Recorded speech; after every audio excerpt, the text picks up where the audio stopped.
The Dhammapada, verses 58 and 59. Greatness may be found even amongst the basest. The wise outshine the worldlings. Yatha sankara dhanasming ujhitasming mahapathe padumang tattha jayitha suchigandhang manoramang evang sankara bhutesu andhabhute putujjane atirochati panyaya sammasambuddha savako.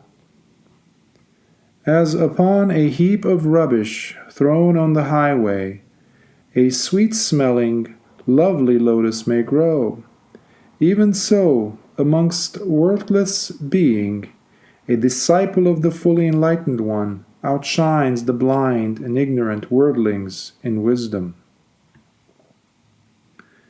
Giving alms to test the wise. Sirigutta and Garahadinna. There were two friends named Sirigutta and Garahadinna in Savatthi. Sirigutta was a follower of the Buddha, and Garahadinna was a follower of the Nigantas, the ascetics who were hostile to the Buddha. At the instigation of the Nigantas, Garahadinna often said to Sirigutta, "What benefit do you get by following the Buddha?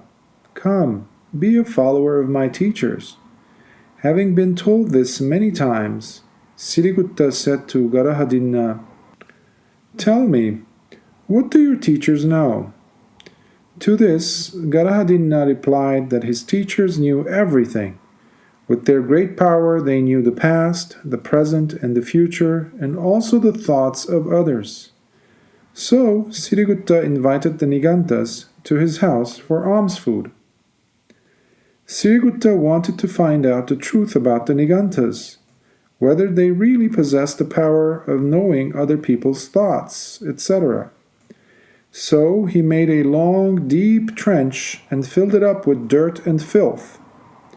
Seats were then placed precariously over the trench, and empty pots were brought in and covered up with cloth and banana leaves to make them appear as if they were full of rice and curries. When the Nigantas arrived, they were requested to enter one by one, to stand near their respective seats, and to sit down simultaneously. As all of them sat down, the flimsy ropes broke and the Nigantas fell into the filthy trench. Then Sirigutta taunted them, "If you know the past, the present, and the future, why don't you know the thoughts of others?" All the Nigantas then fled in terror and embarrassment. Garahadinna naturally was furious with Sirigutta after this incident, and refused to talk to his friend for some time. Then he decided that he would have his revenge on Sirigutta. He pretended that he was no longer angry, and one day asked Sirigutta to invite the Buddha and his disciples for almsgiving on his behalf. So Sirigutta invited the Buddha to the house of Garahadinna. At the same time, he told the Buddha about what he had done to the Nigantas, the teachers of Garahadinna. He also expressed his fear that this invitation might be a revenge and that the invitation should be accepted only after due consideration.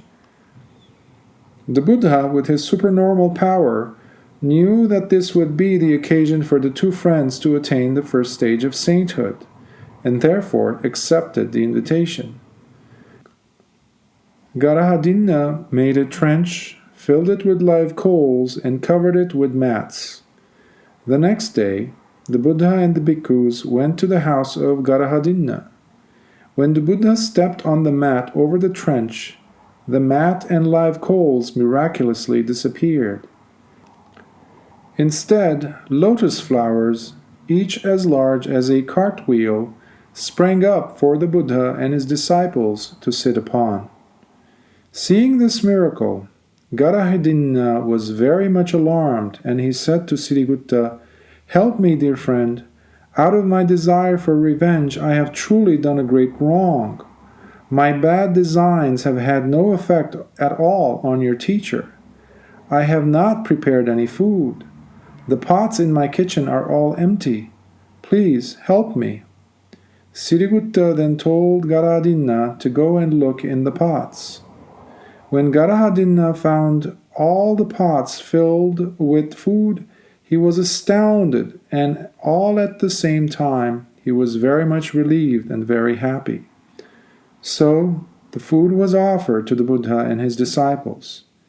After the meal, the Buddha expressed his appreciation, anumodana, of the meritorious act, and then said, "Ignorant worldlings, lacking in knowledge, do not know the unique qualities of the Buddha, the Dhamma, and the Sangha, and so they are like the blind. But the wise, having knowledge, are like people with sight."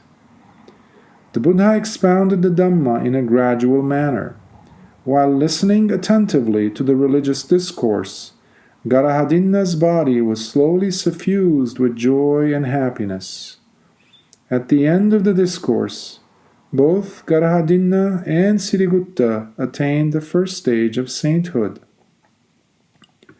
Both of them renewed their friendship and became strong supporters of the Buddha and his bhikkhus.